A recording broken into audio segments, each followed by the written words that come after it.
అండి, నమస్తే. Welcome to our channel A9 tasty cooking. ఈ రోజు మన టేస్టీ కుకింగ్ లో మునక్కాయ దోసకాయతో కర్రీ ఎలా చేసుకోవాలో చూసేద్దాం. మునక్కాడను వీక్లీలో ఒక్కసారైనా తినడం వల్ల మన శరీరానికి చాలా ప్రయోజనాలు అయితే ఉన్నాయండి. అలాగే దోసకాయ మన శరీరానికి చలువ కూడా చేస్తుంది. ఈ రెండు కాంబినేషన్ లో కర్రీని అయితే తయారు చేసి చూపిస్తానండి. చాలా టేస్టీగా ఉంటుంది అండ్ లంచ్ లోకి కూడా పర్ఫెక్ట్ గా సెట్ అవుతుంది. చలో ఇక లేట్ చేయకుండా వీడియో అయితే స్టార్ట్ చేసేద్దాం.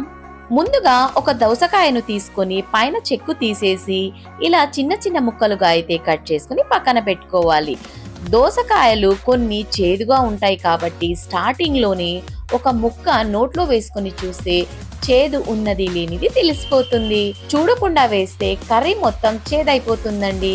కాబట్టి ఒక ముక్క నోట్లో వేసుకొని చూస్తే చేదు ఉన్నది లేనిది తెలిసిపోతుంది. అలాగే 2 మీడియం సైజు ఉల్లిపాయల్ని కూడా ఇలా చిన్న చిన్న ముక్కలుగా అయితే కట్ చేసుకోవాలి. అందులోకి 4 పచ్చిమిర్చిని కూడా ఇలా పొడవుగా కట్ చేశాక 2 టమాటాలను కూడా ఇలా కట్ చేసుకుని పక్కన పెట్టుకోవాలి. ఇక్కడ నేను మునక్కాడలను 1 ఇంచ్ దాకా అయితే కట్ చేసుకుని వాటర్ లో వేసి ఉంచానండి. ఎందుకంటే ఇలా చేయడం వల్ల మునక్కాడలు చాలా ఫ్రెష్ గా ఉంటది, చాలా టేస్టీగా కూడా ఉంటుంది కర్రీ చేసేటప్పుడు.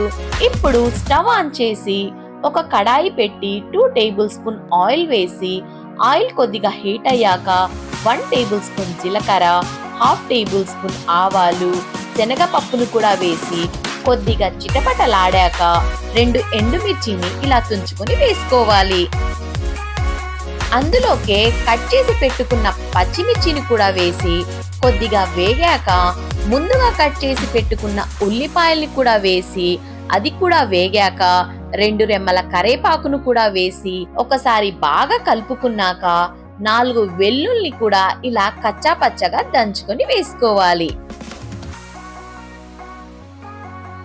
ఇది కూడా కొద్దిగా వేగాక ముందుగా కట్ చేసి పెట్టుకున్న మునక్కాడ ముక్కలను కూడా వేసి ఒకసారి కలుపుకున్నాక 1/2 టేబుల్ స్పూన్ పసుపు, అలాగే రుచికి సరిపడా సాల్ట్ కూడా వేసి ఒకసారి బాగా కలుపుకున్నాక మూత పెట్టి లో ఫ్లేమ్ మీద 15 నిమిషాల వరకు ఉడకనివ్వాలి.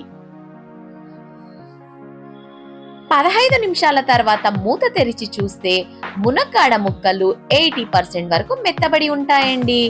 ఇప్పుడు అందులోకి కట్ చేసి పెట్టుకున్న దోసకాయ ముక్కలు అలాగే టమాటా ముక్కల్ని కూడా వేసి ఒకసారి గరిటెతో కలుపుకున్నాక లో ఫ్లేమ్ మీద మగ్గనివ్వాలి. ఇలా లో ఫ్లేమ్ మీద మగ్గాక మునక్కాడ దోసకాయ టమాటా ముక్కలు కొద్దిగా మెత్తబడ్డాక అందులోకి 1/2 టేబుల్ స్పూన్ ధనియాల పౌడర్ అలాగే 1.5 స్పూన్ కారం కూడా వేసి గరిటెతో కలిపాక 2 నిమిషాల తర్వాత కొత్తిమీరతో దింపేసుకుంటే ఎంతో రుచికరమైన దోసకాయ మునక్కాడ ఇగురు అయితే రెడీ అండి. ఇంకెందుకు లేట్, మీరు కూడా ట్రై చేసేయండి. అలాగే కామెంట్ కూడా చేసేయండి ఎలా ఉందో.